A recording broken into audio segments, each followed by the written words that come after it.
Hi, I'm Dana K. White. I am the author of Decluttering at the Speed of Life. I'm the creator of the No Mess Decluttering process, and I am doing a live Q&A. I'm sorry that I'm a little bit later than I tried to be, and also that I have missed a lot of Tuesdays. I had an email from one of you. I don't know if you'd be watching now or not, but who said, I haven't been seeing your live Q&As. I'm not sure what's going on, why I'm not seeing them. Well, mostly it's because I haven't been doing them as consistently as I'd like. But at this point, we should be getting back into that. So if you're watching this in the future, you can go to askdanakWhite.com. That's linked right there. It's also linked in the description of this video to ask questions for future lives. I also answer those on podcasts as well.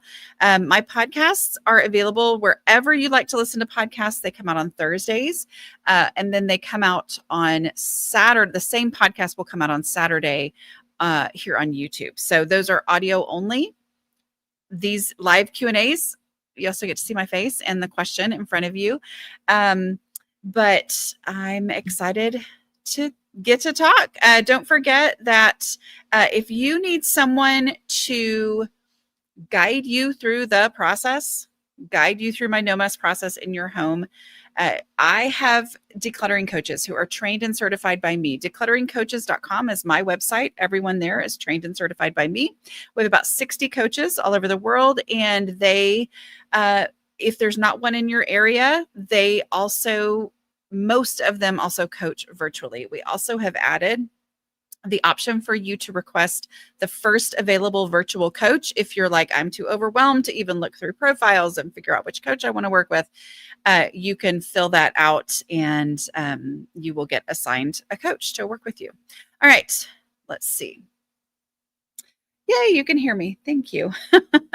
Okay, so this is one of those times where if you have questions, I'm only taking live questions this time because I just came off of a phone call with a lovely reporter, and so I didn't have time to look through my spreadsheet of things that were asked ahead of time. So if you have questions, go ahead and ask them.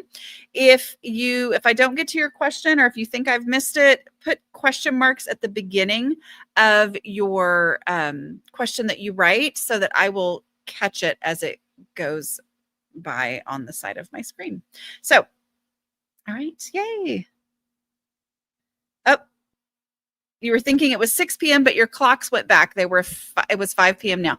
Yeah, our clocks don't go back till next week. They used to be earlier in the year, but now it's a little bit later. And I was just talking to a reporter in the UK. And so, yeah, it's always hard to get those things figured out. Time zones are not my favorite thing. So anyway, y'all asked some questions, so I have some things to answer.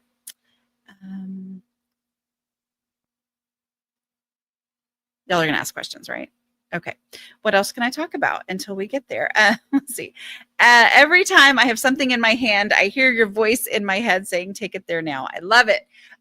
Take it there now is the key. It is the key to the no mess process. It is how you make progress and only progress. I love it.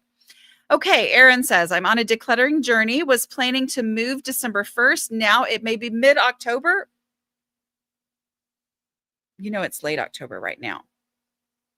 Anyway, not to make you panic. Any tips for moving? Anything? Your words are gold to me. Okay, so my tips for moving, because you are in a time crunch, I'm assuming that you may mean that you're moving really quickly, or are you talking about next October? I don't know. Number one tip is to make it as easy to trash or donate something as it is to pack it in a box. So as you are packing, then, mid-November. Okay, Aaron just corrected. As you're packing, have a trash bag right there with you and a donate box, a donatable donate box, clearly marked to donate, so you don't have to go back through things and remember, wait, what was the moving box? What was the donate box? As you are packing, it's easy. It's as easy to stick something in the donate box or the trash as it is to pack it. It is so normal, especially in this time crunch, to think, I don't have time to do any of that right now, so I'm just going to throw everything in a box. So making it as easy to donate is key there. The other thing I will say that made such a huge difference for me and has made a huge difference for others who've let me know that they've done it too, is to, I know it's not fun to spend money, right? Like I know that we as clutter people are excessively frugal. I am too as well. Like I get it. As hard as it is to spend money, there is a lot of value in purchasing a set of boxes for the size of the house that you're moving into, not the one you're moving out of, the one you're moving into. Purchase a set of books. U-Haul has this, Amazon has this, and some of them are more specific, like to this square footage. Some of them will say this is for a 3-bedroom house. For those of us with clutter, we have packed more stuff than we should into whatever space we have right now. So just having a set of boxes that is your container, it is your limit, and knowing that this set of boxes is the limit to how much stuff I can take. Of course, you can get more, but just knowing that this is a container helps naturally sort out no, this doesn't need to go. This doesn't need to go. This is worth putting in a container. This is not worth putting in a container. It just naturally helps with that. When I did that, when we moved, I got I think it was the 3-bedroom house set of boxes, even though we're moving into a 4-bedroom house, because I was like, well, why not get rid of more, right? And I knew I could get more boxes if I needed it, but that was really helpful. I took those boxes, which are like different sizes and things, and then I went and with this package of boxes that I got, I went and distributed those throughout the house. So I was like, hey, kids, you can each get 2 of this size box to get started. I was like, you can always come and get more, but I just kind of spread things out and said, okay, these are the boxes I'm going to use in the living room. These are the ones I'm going to use in the kitchen. And just having that visual of, oh, I'm not going to have space in the future house. I don't want to pack and move a million bajillion things I don't need. So I'm going to put my favorite things in there first. That just so naturally sorts out favorite versus not favorite.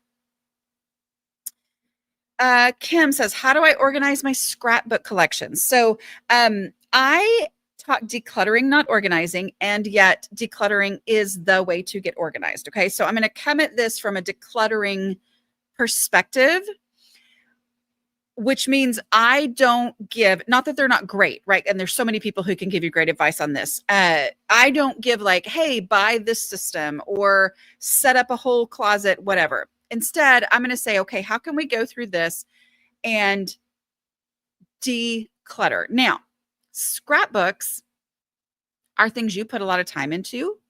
They are things, I don't know if we're talking about scrapbooks from when you were a kid and you collected everything, or the scrapbooks from the scrapbook time of life where, everything was this elaborate, really cool page and artistic and all that.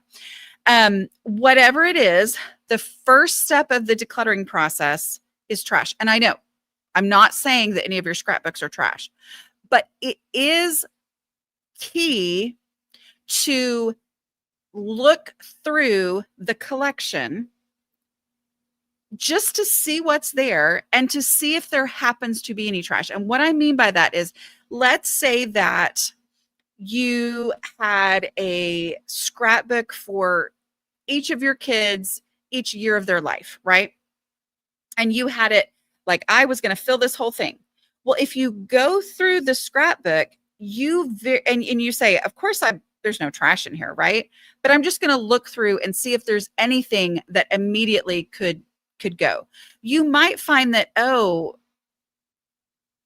as I went on, and as they got to 5, 6, 7, 8, or whatever, this scrapbook that is this big, because I was just sure I would need this many pages, I only used this many pages, right? And it gives yourself permission, first of all, to look with zero commitment, but also to say, is there anything in here that would be very easy to get rid of? Not that you're necessarily going to throw those things in the trash. You might stick them in a donate box, depending on what kind of a thing it is and if it's reusable or valuable or whatever. But that process of non-committal looking, right? Like looking through and saying, is there anything in here that I could just reduce?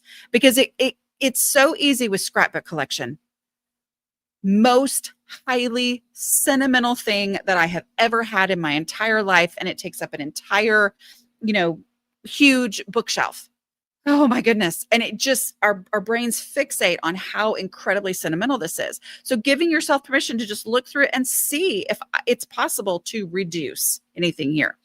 Again, I don't know if I said this already. I am not a scrapbook expert. I was not a scrapbooker. I started a few and I never really finished them, right? So you may be in a very different place on this subject, but still going through, giving yourself permission to look, see if there's anything that is easy to reduce.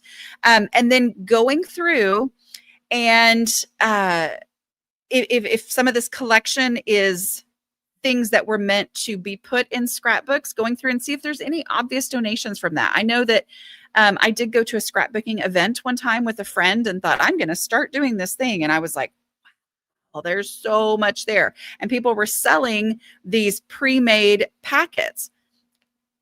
Eventually, over the years, when I decluttered, I got rid of those pre-made packets. It was painful, but I realized, oh, I have passed the time in life, so can you go through and see if there are any obvious things that you could donate that will just reduce it, make it a little bit less overwhelming, and give you a better idea of what you need to deal with? And then ultimately, it comes down to, this is the space that I have where I would look for our scrapbooks. This is the size of that space. The size of that space determines how many and how much I can keep. And when I look at it that way, and that space, it can't take up room that we need to actually be able to live our lives, our right now lives, right? And so if this is the shelf, or this is the shelving unit, or this is the whole closet, or whatever, then when I look at it that way, then it can help me see, all right, I need to combine these two things. Or I need to go through and realize I'd rather have the pictures on this thing, and I can, really consolidate and get down there. But anyway, so I am not scrapbook person. And I'm sure I showed all of my lack of scrapbook knowledge with what I just said, but use the process. Let's see. Any good food meal planning ideas? Absolutely. I find a lot of value in meal planning services. There is a lot of value in meal planning services. Prepdish.com/a-slob-comes-clean they sponsor my podcast. Hungry Root also does that. They also sponsor my podcast. If you go to aslobcomesclean.com/sponsors, I think you should be able to find like whatever codes that they are current right now for my sponsors.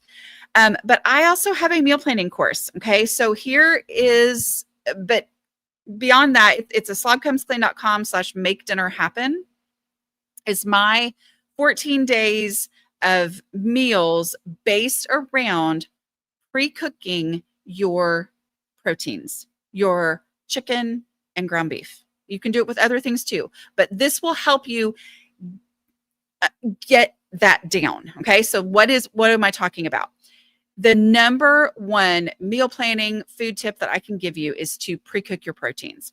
Pre-cook chicken. What I do now is, and I have a video here on YouTube, a free video that explains how I do this. Also have one for the ground beef, but I put chicken in a crock pot and I do more than we need. And we have our first meal straight from the crock pot that we make. And then whatever is left, I will maybe use some that week for chicken salad. And then I will freeze the rest. And then in the future, I can make anything that's sauce based or liquid based, like a soup, a sauce, whatever. If I can make the sauce and then put the chicken straight from frozen and pre-cooked and then frozen straight into the sauce, not to thaw out the chicken, but it thaws and warms in the sauce itself, right? That's how you keep it from being rubbery and weird, right? That makes meal prep so much faster, but it also eliminates a lot of the mess around cooking that makes me not want to cook, right? Like chicken, super gross. Yeah, I have to brag on my kids for a minute. Can I do that? I'm not looking, but I'm assuming you're all going, yes, Dana, go ahead. Both of my boys have been like, Mom, I've had to explain to other guys how you have to be really careful when you're cooking chicken because you don't want to splash chicken juice and that's salmonella and all that. And I was like, oh, they listened. But anyway, they were talking about how they had to like teach other guys, explain to other guys the reality of dealing with raw chicken. So it makes me very proud as a mom that they were listening, even though they pretended to not be listening all those years and acted like I was making some big deal. And now they're the ones making a big deal. And it makes me so happy. But the reality of like dealing with raw chicken and the mess and the cleanup and the disinfecting and all that kind of stuff is a hassle. So if I can pre-cook it and then have, other meals that I can do super quickly in the future, that means I only had to make the mess one time. And then in the future, it's easier. Same thing with ground beef. With ground beef, it's dealing with the grease, right? And draining off the grease and getting rid of the grease and blah, blah, blah. If I cook my ground beef and then I put it in any kind of a sauce to both thaw and warm at the same time, so I'm not sticking it in the microwave to defrost it, which is what makes it blah, blah, blah, right? Then it makes meals really fast and it also reduces that mess because I'm only making the mess one time for the 5 meals that I'm making out of that, which then also keeps me from procrastinating on cooking. Okay, let's see.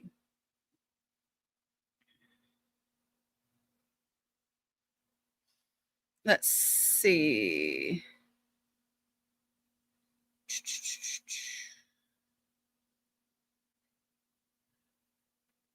My daughter and her husband and 2 small children moved in with my husband and I. The amount of toys and gadgets have taken over my home. I want to get rid of so much, but they eventually want more kids. It all comes down to the container concept, right? Like that's how I answer the vast majority of questions. It all comes down to the container concept, meaning what space, which I know it's a challenge, right? It's a good challenge. You're probably very excited to have them there with you, but it's a challenge. What space is there that does not take up the room that they need for that y'all need for the existing people who live in this house, right? Not the possible future children, but what space do you have to devote to the things that you might need for future children to store, and let that space determine how much of something you can store. Everybody living together is a challenge. So to meet that challenge, you go, okay, that means I don't have, or they don't have, nobody has the ability to store endless amounts of items that I might have had in the last house or that I might hope to have in the future house. The reality is this is the space that we have. This is the situation that we're in. And designating this being the space where we're going to store things for future children that you may not need right now means that it will help you naturally sort out. These are the most important things to keep for possibly future children versus others. And also in a situation like this where it can be kind of awkward, right? It allows that space to be the hard line instead of you being the tough line maker, right? Like this is the space that we have. And it might mean that you say, you know what, I'm going to clear out my scrapbooking supplies, right? You're not the same person that asked that question, but like, let's say you have a whole cabinet, a whole closet where you had all this scrapbooking stuff, that you're like, someday I'm going to get back to that. I haven't done it in a long time, but someday I might get back to that. And it's just very valuable to you, whatever. But you realize, okay, the situation that we're in is that we have a whole nother family living here, and we have a family who is growing, and they're possibly going to be needing other. So that might be the thing that spurs you on to say, okay, I'm going to get rid of my scrapbooking supplies to empty out that closet, to give them that closet, to then let that closet be the boundary. Okay. Help make final steps in decluttering. Project Brain does great starting, but finishing is another story. Make sure that you are following my 5-step process. My 5-step process takes you all the way from pile or shoved full cabinet to completely and totally functional. Okay. You can get a copy of my 5-step process at aslobcomesclean.com/5, FIVE. So the final step is the container concept. It's implementing the container concept. The two parts of that step are, number one, consolidate. So at the point where you have gone through the first 4 steps and the only things left in this space are things that actually you would look for here, but there's still too much. What you're going to do is you're going to consolidate. Without pulling everything out, you put like items together. So let's say you're looking in and it's a kitchen space and you say, okay, here is a whisk. Okay. And oh, there's another whisk. I'm going to put this one with the other one. Oh, there's another whisk. I'm going to put that whisk there with it. I'm not pulling them out. I'm just moving them around within the space for the like items to be together. Oh, there's a wooden spoon. I'm going to put it with that wooden spoon. Oh, there's another wooden spoon. I'm going to put it with that. Oh, there's a wooden fork. Okay. I'm going to do that. Okay. And I'm going to put those items together. Just doing that is going to naturally reveal some obvious donations, because as you pick up a whisk that you realize is the whisk you never use because you don't even like it, before you just thought, oh, it's a whisk and this is the place for whisks, so it didn't even register that it was an obvious donation. But because you're going through the process of consolidating, some of my lights just go out. But because you're going through the process of consolidating, you are touching those items and it will naturally reveal some obvious donations. Also, once you get to where you realize I've got 17 wooden spoons all exactly alike, then that's a natural thing that makes you realize I don't need 17 spoons. I can get rid of 12, whatever. And then if there's still too much after you've consolidated, put like items together, at that point, get rid of your least favorite things until you only have what will fit functionally in this space. If the space is still hard to get to things or hard to keep under control, keep getting rid of your least favorites until it functions well. All right, let's see. Have you ever felt like keeping home is easy? I know you've said dishes aren't an automatic habit and you still have to think about it, but does it ever get to a point where it's easy? Yes. I would say now it's easy. I still have to remind myself to do dishes, but it's easy because I have so much less stuff than I used to have that even when I am running around trying to get all the different things done and taking on too many things and writing books and all that kind of stuff and totally distracted, there's just so much less stuff that even if every single thing in my entire house is out of place,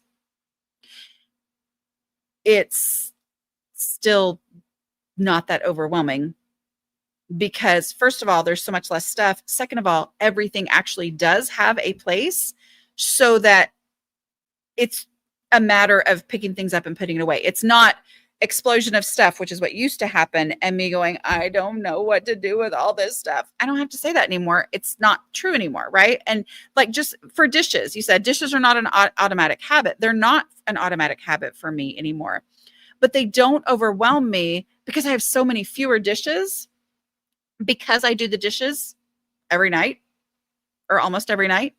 Then I trust myself to not need these endless amounts of dishes, and not having endless amounts of dishes means that even if we ever got to the point where every single dish was dirty, it wouldn't be days worth of work to do. It would be maybe 2 dishwasher loads, whatever. So yes, but at this point, my house does not overwhelm me anymore. Let's see.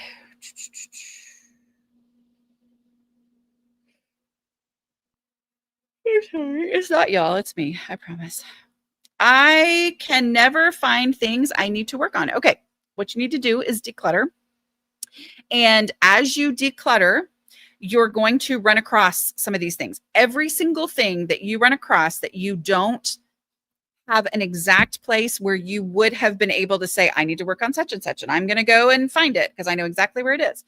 If, as you run across things, which you have those things because you're saying, I can never find things I need to work on, as you run across them, ask yourself, if I needed this item, where would I look for it first? Not where would I know for a fact it's going to be? You're not asking that question. You're not asking where would it be? You are literally saying, because I don't know where this item should go, what is my instinct? I'm picturing myself needing this embroidery project. And I know I've got that embroidery project. And you just, that feeling where you go, oh no, I'm going to have to tear the whole house apart to find it. Oh, this drives me crazy. That feeling. Where would you look for it first? At the beginning of what you assume is going to be tearing the house apart. Wherever that first place is, take it there right now. Give it space by taking something else out if there's not room for it there. Every time you do that and you give things a real home based on the instinct of where you would look for it first, even if you weren't sure it was going to be there, you're going to start finding things in the first place where you look. I promise. There's so many people watching right now who can confirm what I just said. Let's see. I can't say that word right now. Inherited a huge home full of mom and grandma's stuff, over 100 years worth. Okay. It's not you, it's me, I promise. I am afraid of decluttering truly valuable items. How do I get over this feeling and finish letting it go? Go through the process. Use the 5-step process. Start in whatever space. I recommend you start in a visible space, right? I'm guessing you're cleaning it out, or have you moved in? I'm not sure. Whatever it is. A lot of stuff is going to have to leave, right? Go through the process, meaning start with trash. This is not you determining that something was highly valuable to your mom or your grandma is actually trash. That's not what I'm talking about with the trash step. The trash step is what is obviously trash to you. You don't have to think about it because there is trash. I guarantee it, right? So you go and you look for trash and your brain starts to adjust because now you know what's in this space because you've looked at individual items. And then go, okay, what do I already know to do with? What do I already know belongs somewhere in the house or somewhere in my house or whatever? You get that stuff out.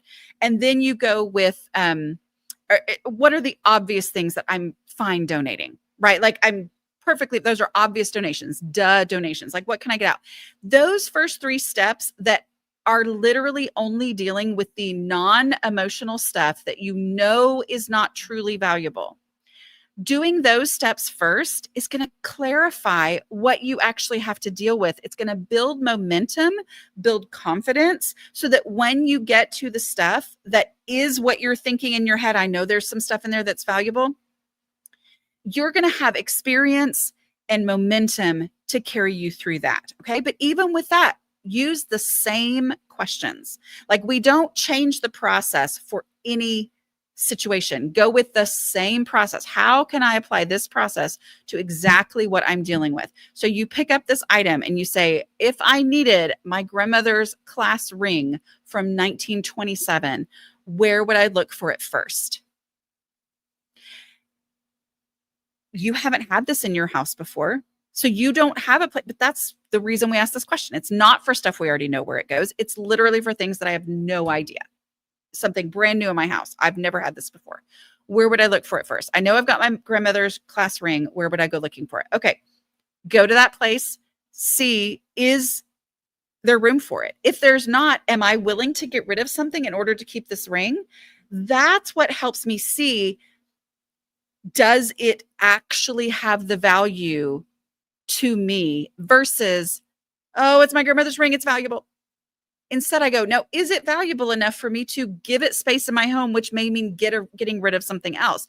That really, really drills down on whether something is actually valuable to you. And, if you can't think of where you would look for it, then you ask yourself, would I even go looking for it? Or is it not that valuable to me that I would remember that I had it, right? So I'm going to donate it at that point or sell it if you need to. And then the last step is the container concept, like the space that you're living in. If you're going to bring any of these things into your home, they have to be given a space. Otherwise, your own space gets out of control or is harder to control. So you give it a space, and that helps you really determine, is this thing actually valuable to me? The container concept naturally helps me identify what is valuable. I am no longer just holding something up and asking, is it valuable? Instead, I'm saying, does it deserve space? If it doesn't deserve space, then even though I may have said, well, it's a class ring, it's valuable. But if it doesn't actually deserve space enough for something else to leave, then I go, you know what? It's not as valuable as I thought. And that process will take you all the way through that. Let's see. These live videos they always just live on the channel. Like, you can go watch live videos that were recorded live. They're not live anymore, obviously. But you can go watch them from probably 4 or 5 years ago. Like, there's a bunch of them. I'm trying to branch out from volunteering, decluttering, to making some money from it in my community. How exciting. What steps should I take first? So I think if you're volunteering decluttering, if you are ready to make it a business and you want to say, like, hey, I'm trained and certified by Dana, go to declutteringcoaches.com. It is an investment for sure, because it's a business investment. Check out and see if maybe that's something that you would want to do. The other, I would just say because you could be listed on my site, and we have lots and lots of trainings there on how to build your business and how to build it in your community. But the number one thing is, one of the things I was talking to my coaches in a training that I put out today was just about the reality of, you have to let people know. You have to let people know. I mean, like, nobody's going to walk up and give you money if you haven't told them, hey, I'm doing something for money. All right. I'm sorry, Joanne. Joanne thinks this is boring about decluttering, or she thought it was going to be about decluttering. Sorry, Joanne. Mon. Okay. All right. Let's see.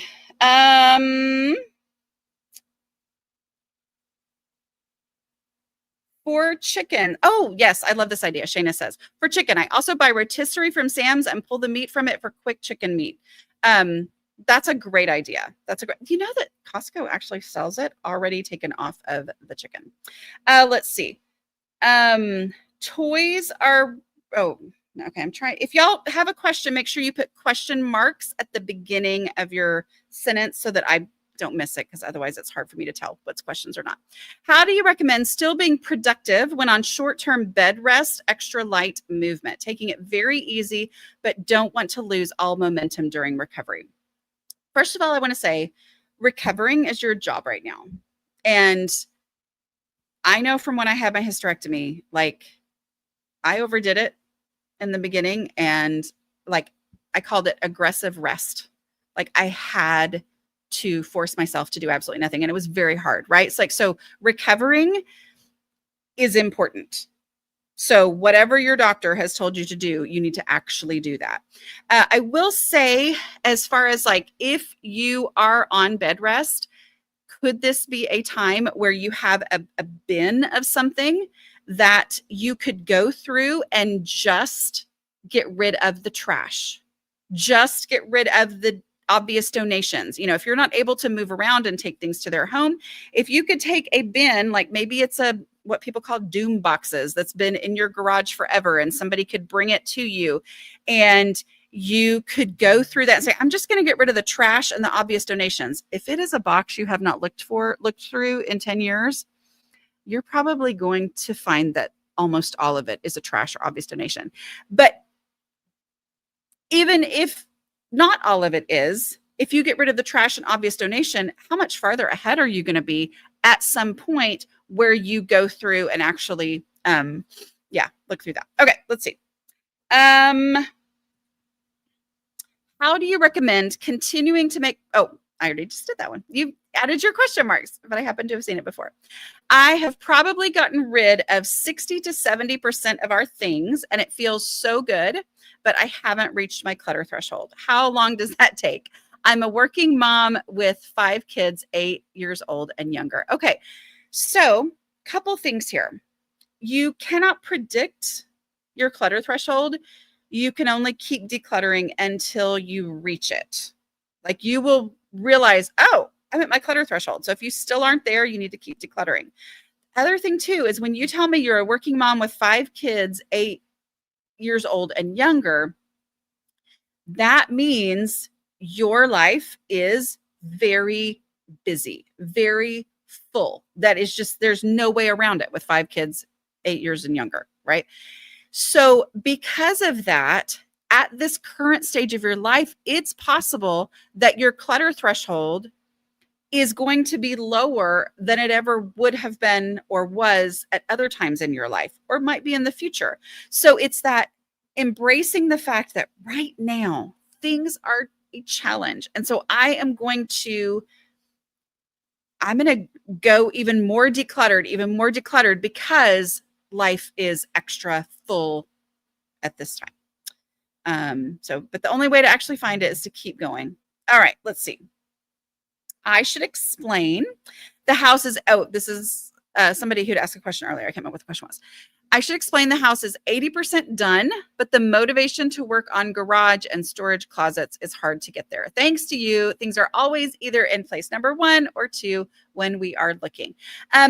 So remember that with the 5-step process, you do not have to set a certain amount of time aside. And so I would encourage you to play with that, meaning it can feel like, and I know weather and things, especially with garages and cleaning out garages have a lot of impact, but it's very hard to kind of get out of the mindset of, oh, that big closet I need to declutter, I've got to set aside X amount of time. Instead to say, you know what, for today, I'm going to see what I can do in 5 minutes on that closet. I'm going to set the timer for 5 minutes, 15 minutes, whatever I want to do, whatever time. And I'm not going to rush. When I use timers, I'm not using them to rush. Okay.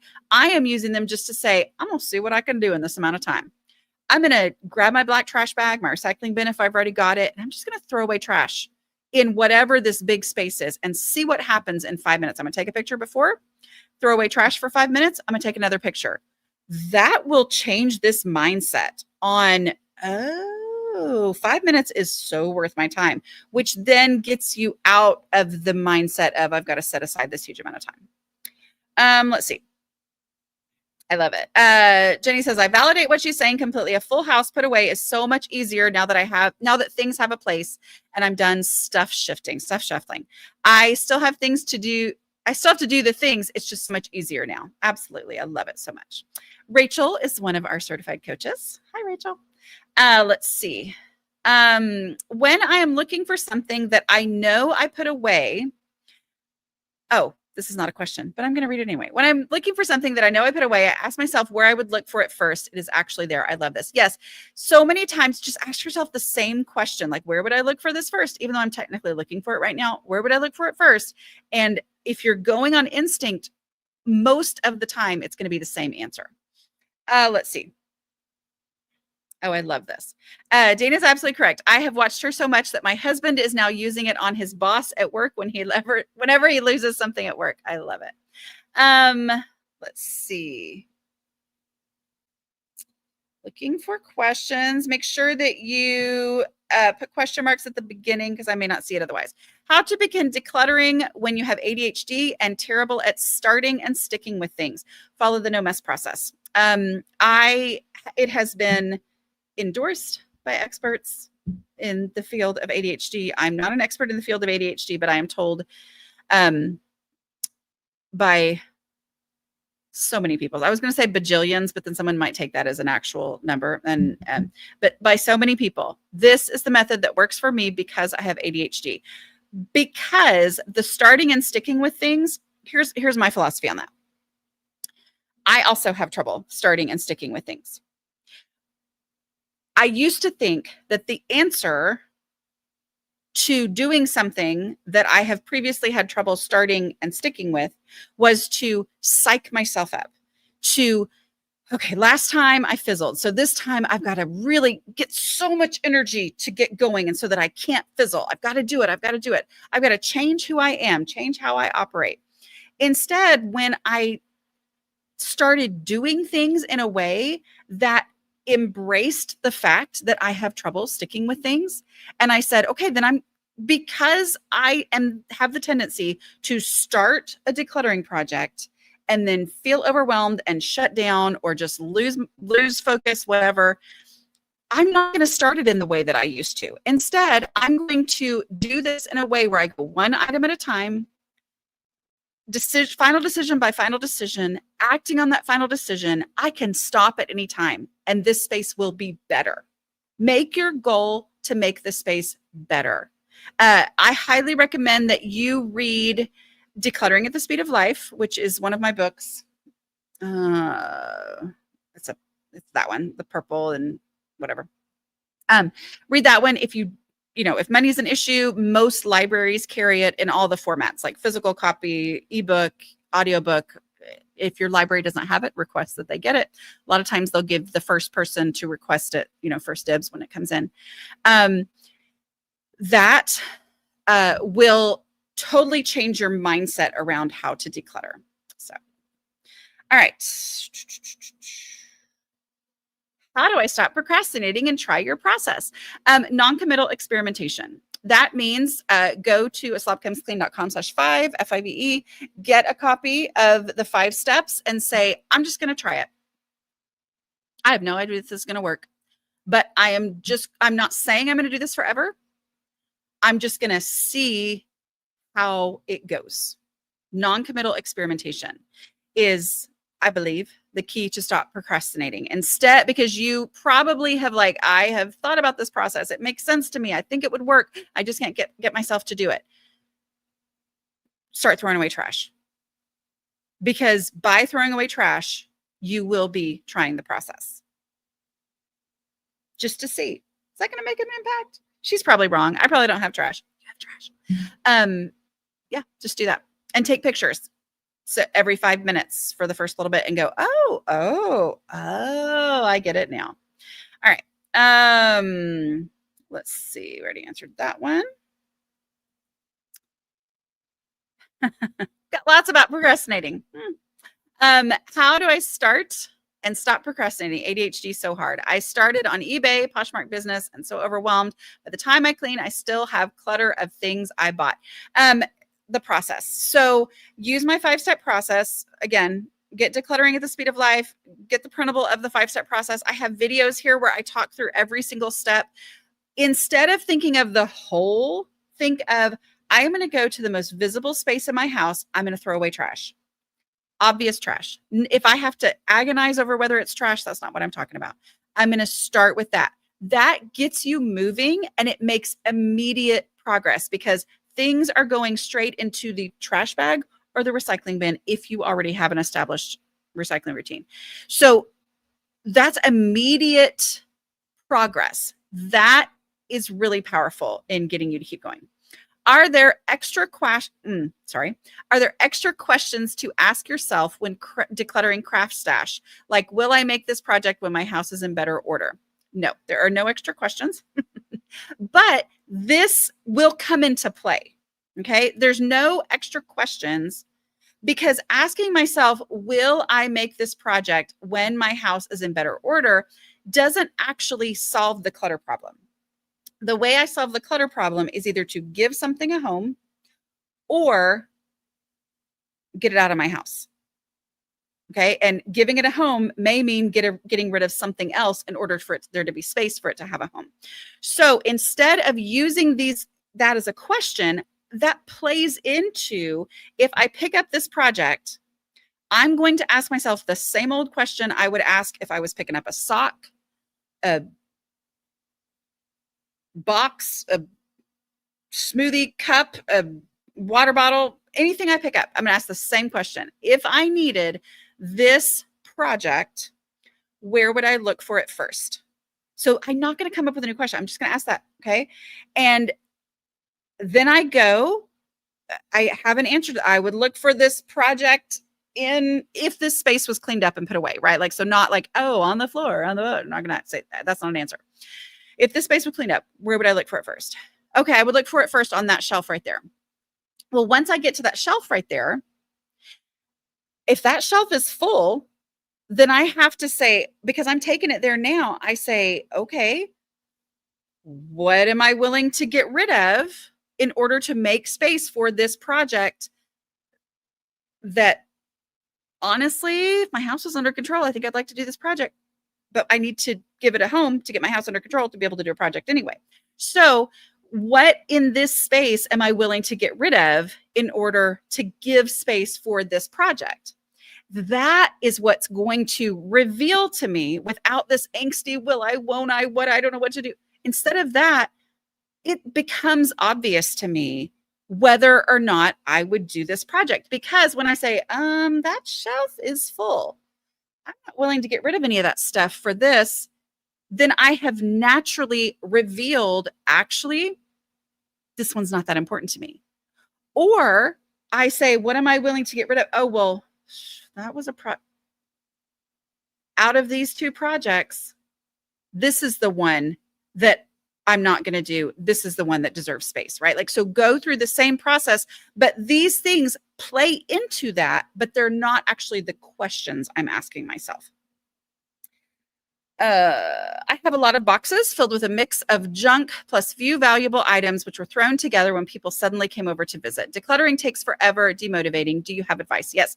I have a video where I decluttered a doom box, which is basically what you're talking about. Like, it's a term that people started telling me, and it's like didn't organize, only moved, or something like that. Like, I just threw stuff in a box. Go through my 5-step process. In this box, say, is there any trash? Okay. All right. Get the trash out. If that's all you do, this box is better. It's going to be less overwhelming next time you deal with it. Okay. Is there anything in here that I do know what to do with? Oh, okay. I'm going to go do that. Which, if this was stuff that got thrown in there before people came over, there's probably some things in there that you're like, oh my word, I've looked for that thing 10 times. I know exactly where it's supposed to go. Are there any obvious donations in here? And you're just working your way through emptying the box, which means that I'm never even going to have to do the 5th step, because the 5th step is organizing the space you're working on. And my goal is to just get this box out of here.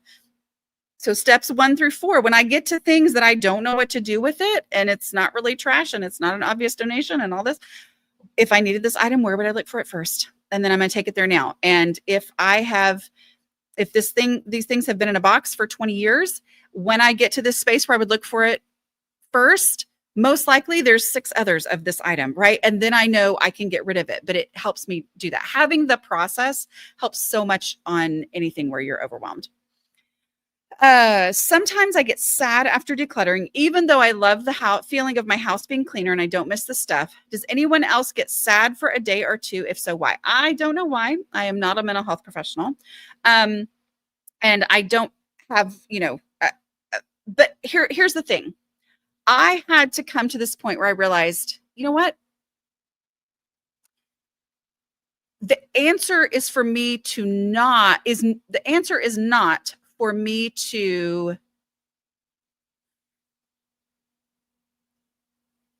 not feel sad. I can feel sad. You just said you love the feeling of your house being cleaner. You don't miss the stuff. You can feel sad, because feeling sad might be what you need to get through. But remind yourself in the sadness, this is sad. I miss that stuff.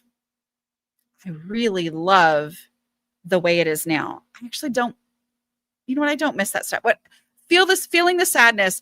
Don't try to avoid feeling the sadness is what I'm trying to say. But again, talk to your mental health professional about this. But other thing I advise is to really, if you feel sad, say, okay, what is it that I wanted to be able to do that I couldn't do when this clutter was there? And then put your energy and your time and your focus into doing that thing. And that, for a lot of people, is very helpful for them. Yes. The answer to every question is use the container concept or use the 5-step process. Absolutely. That is exactly what it is. Let's see. Anne says, I'm a clinical psychologist. Dana's 5-step process works. The books are great. Listen to them if reading is difficult. Thank you, Anne. I appreciate you sharing that. Let's see. See, that's the validation. Uh, how do I begin handling the decluttering of my own home during an almost 3-year divorce process? I'm sorry you're going through that. I'll soon have sole ownership of our family home. Guidance on approach while my 3 kids are at college. Yes.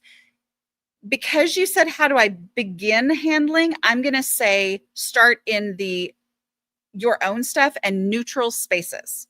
Like, especially if your kids are at college, you want a welcoming space when they come home. So start in those neutral spaces and give yourself permission to really zero in on the obvious trash and the obvious donations and the easy stuff, because you are in a very emotionally difficult time in your life, right? So really do those non-emotional, decision-free things first, and you will and do them in visible areas, right, that are going to benefit the ability to actually live in this space more easily. And that's going to take you far. And then as you do that, you'll get more and more ready and able to tackle the harder stuff as you go. Let's see. Hey, just having a tea break and saw you were on. How's your writing going? I have turned in my first manuscript draft for my, not technically my next book, because I have a children's book coming out in February. I thought it was January. It's February. But this book won't come out for another year. So I hate to really talk about it too much, but yeah. Yay. Lori says, thank you for promoting libraries, librarian and fan. I mean, I love that almost everything I teach. And I wouldn't say really there's anything that I've held back behind a paywall, but I love that even the books, there are ways to get access to it for free. So I don't ever want money to be your thing that stops you from being able to get help. I already read that one. Let's see. I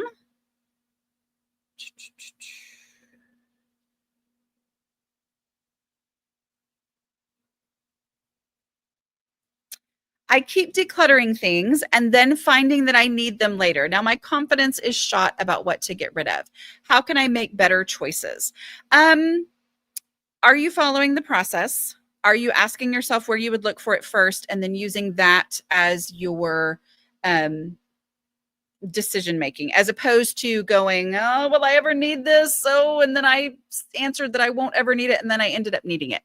I don't ask myself that question. Instead, I go with, where would I look for it first? That's a fact, right? Like, it is a fact of an instinct. Where would I look for it first?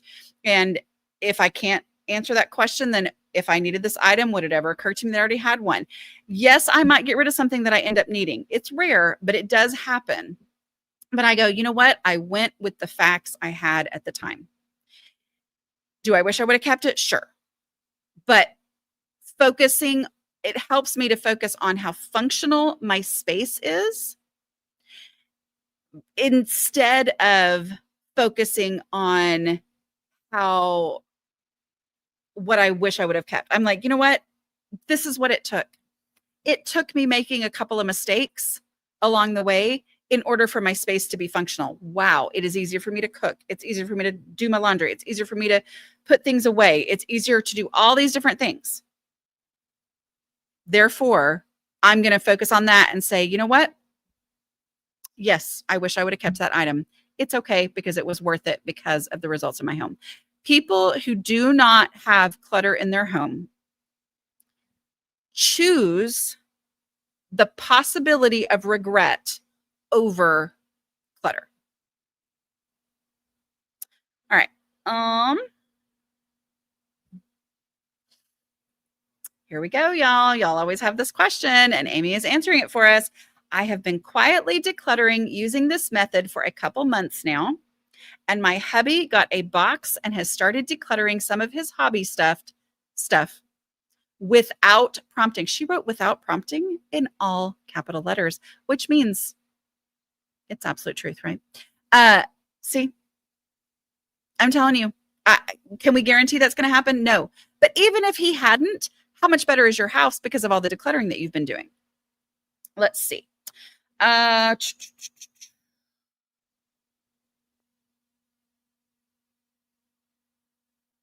Okay.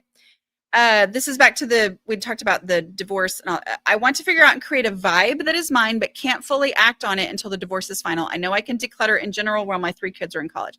So vibe, I'm assuming you mean decorating style of the home. I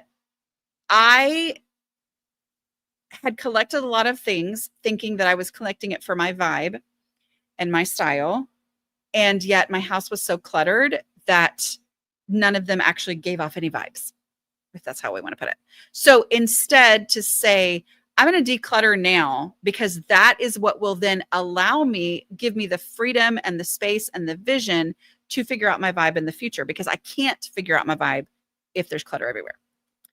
Let's see.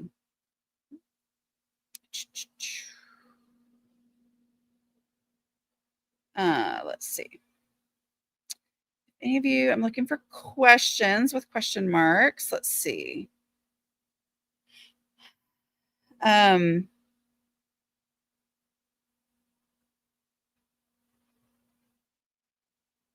it. We've got people from all over the world right now. I know we had people from the UK. We have several people. Somebody else just said something. Hello, all. Greetings from Poland. Love it. Dana, your method is life-changing. Recently completing the project is decluttering. Yep. Completing the project is decluttering. You know, I have both Decluttering at the Speed of Life and How to Manage Your Home Without Losing Your Mind. Were both translated into Polish. So let's see.